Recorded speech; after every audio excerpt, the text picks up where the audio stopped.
Chapter 5. Addison stepped out of the car and looked out over the worksite they'd been directed to by the management offices at Breezeway Construction.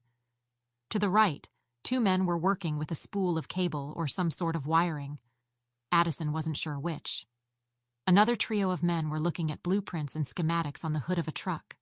Others were scattered here and there, some working on pieces of equipment, while others actively worked the site with jackhammers and shovels. "I'd say the gentleman in the center of the group with the schematics would be the foreman, right?" she asked Javier as he stepped up beside her. "That would be my guess, yes." They walked across the contained chaos of the work site and headed for the small group of men. No one heard them coming, thanks to the skull-crushing noise of the jackhammer being used just 25 feet away. "Excuse me," Javier said, raising his voice. "Who's in charge here?" All three men turned around. One of them was wearing sunglasses under his hard hat. He gave the agents a scrutinizing scowl and sighed. "Who's asking?" Addison and Javier showed their badges at the same time.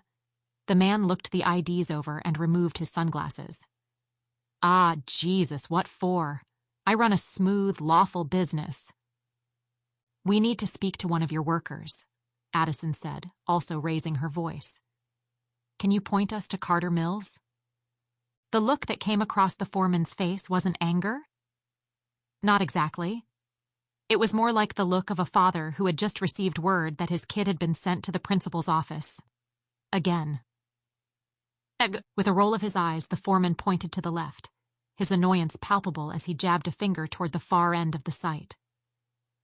"He's over there, fiddling with the bulldozer." "Thank you," Addison said, offering a polite nod, though she received only a grunt in return. They navigated through the obstacle course of construction equipment, the smell of diesel fuel and freshly turned earth filling the air. The noise made it difficult to converse without shouting, but neither agent felt inclined to fill the space with small talk.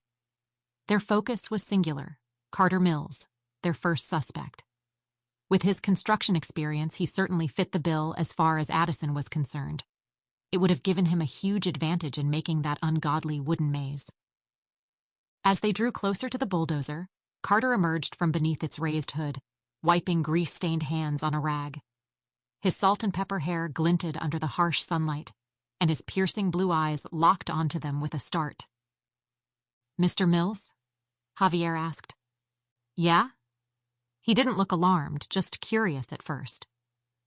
"We're Agents Esposito and Shine with the FBI. We need to ask you a few questions." His voice was clear and concise despite the clamor around them. Carter took a step back, wiping away a sheen of sweat on his brow. "What's this about?" he demanded, his defensiveness rising like a barrier between them. "We're working on a case that we believe you may have some knowledge about," Addison said. Carter looked skeptical, which was an automatic red flag to Addison. In her experience, people who had nothing to hide were typically fine with assisting in this way. Some were even excited about it. Those who got nervous at the mention of a conversation with federal agents, from what she'd gathered, usually had something to hide.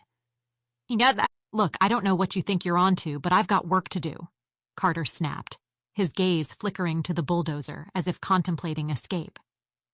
"Your cooperation would be greatly appreciated, Mr. Mills," Javier said. "It won't take long." "Fine," he grumbled, tossing the rag aside with more force than necessary.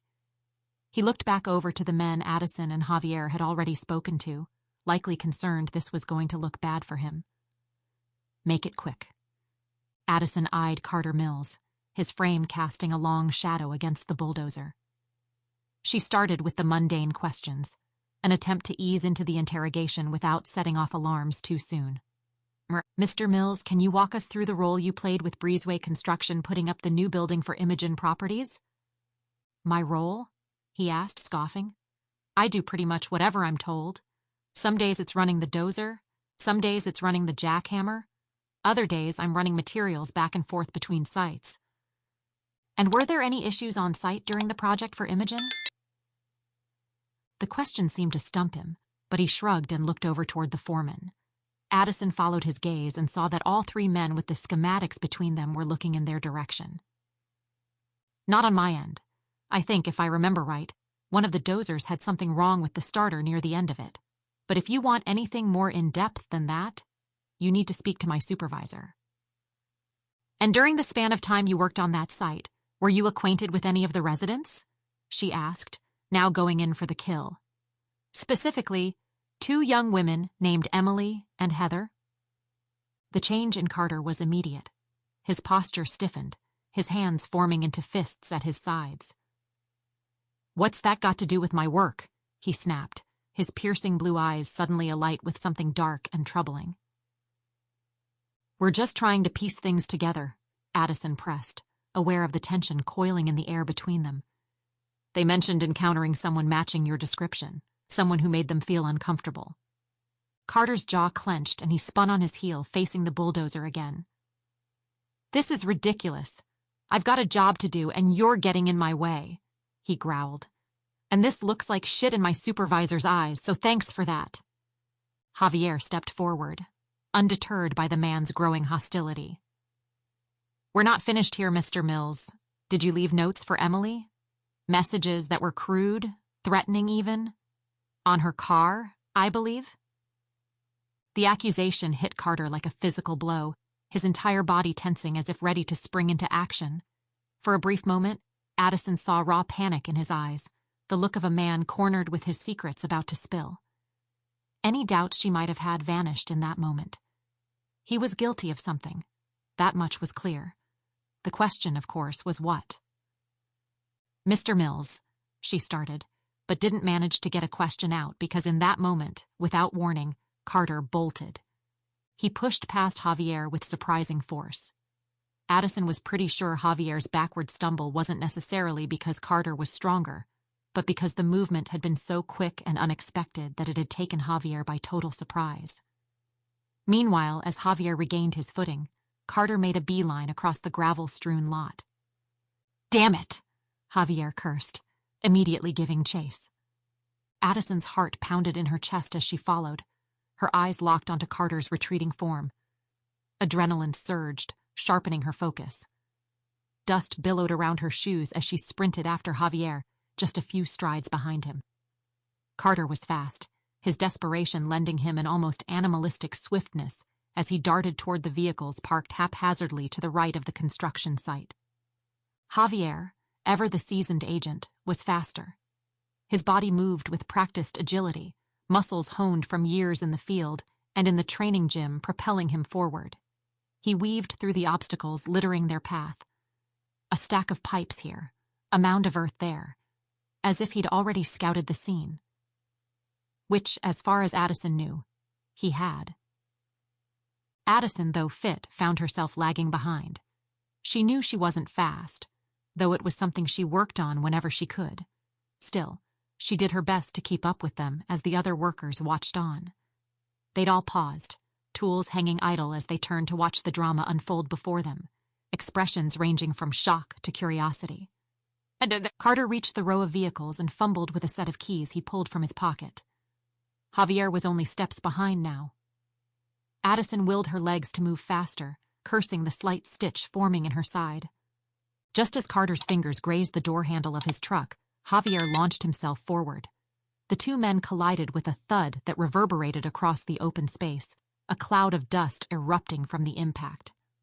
Carter went down hard, his brief burst of freedom snuffed out by Javier's poise and skill. There wasn't much of a struggle. Carter was winded from the run and overpowered by Javier's swift takedown. As they hit the ground, Addison caught up, her chest heaving as she watched Javier subdue Carter with a series of efficient movements that ended in an effective restraint. She reminded herself that he'd been at this for at least 6 years more than she had. She'd only taken one suspect down before, and it had been with what she still considered a very lucky yet well-timed punch. But Javier had just made it look so easy. This was only the second time Addison had witnessed Javier get physical with a suspect. The first instance had been a blur of action in a narrow alleyway months back. Now, as she saw the controlled force with which he pinned Carter, a flicker of something stirred within her, an admiration that blurred dangerously into the realm of romantic heat. She pushed the thought aside, focusing instead on the palpable tension that hung in the air. The workers' gazes were fixed on the scene, some smirking, others with a hint of respect for what Javier had just done. "Good work," Addison managed to say between breaths, offering her hand to help Javier up after he secured Carter's wrists with cuffs. It was a small gesture, but one that acknowledged the balance between them, the intellectual rigor she brought to each case, and the raw physicality that Javier sometimes employed. As Carter lay on the ground, subdued and panting, Addison's analytical mind kicked back in. There was more to this than just a chase. There were answers lurking in Carter's panicked flight, pieces to a puzzle that might bring Emily Torres's killer to light. His running away had proven so much already, even before the real interrogation could begin. She saw alarm and defeat in his eyes as he also seemed to finally understand this. When they had Carter on his feet, he tried to struggle a bit, but Javier placed an intense grip on his forearm. "Save it," Javier said. The ground of the worksite crunched under their shoes, a mixture of gravel and dirt that gave way to the more solid pavement where their car waited. With each step, Addison couldn't help but notice the change in the atmosphere around them. The workers weren't even pretending they weren't interested at this point. Their eyes tracked the trio as they moved past. "Watch your head," Javier grunted as he guided, or rather shoved, Carter into the back seat of the vehicle. Addison looked up and caught the eye of some workers. A few were smiling, not with humor, but with what seemed like relief or vindication. Others shifted uncomfortably on their feet, their gazes darting away when they met hers. It was clear that Carter's reputation had preceded him, and whatever camaraderie existed on this site did not extend to the man now wearing handcuffs. One worker, a burly figure with a hard hat sitting askew atop his head, stepped forward. His face was etched with lines, some from the sun, others perhaps from the burdens of labor. "Make sure to check his phone," the worker said, his voice low but firm. "Mills has always been a dirtbag, and well, I'll just leave it at that." The hint was offered like a hidden key, one that might unlock further truths in their investigation. His phone would likely be checked soon enough anyway, but to know there was suspicion among the men he worked with gave them even more of a cause. "Thank you," Addison replied, nodding her acknowledgement. As she slid back behind the wheel, Addison could feel the weight of the worker's words settle over her like a cold blanket. It wasn't just the hint about Carter's phone that stirred a sense of unease. It was the realization that there might be more victims, more threads of fear woven into the fabric of this case. She wondered if she'd made the mistake of viewing the maze she'd seen this morning as the absolute worst, blinding herself to the fact that somehow the secrets behind it all could be so much worse still. And just maybe they'd expose some of those secrets when they got Carter Mills into an interrogation room.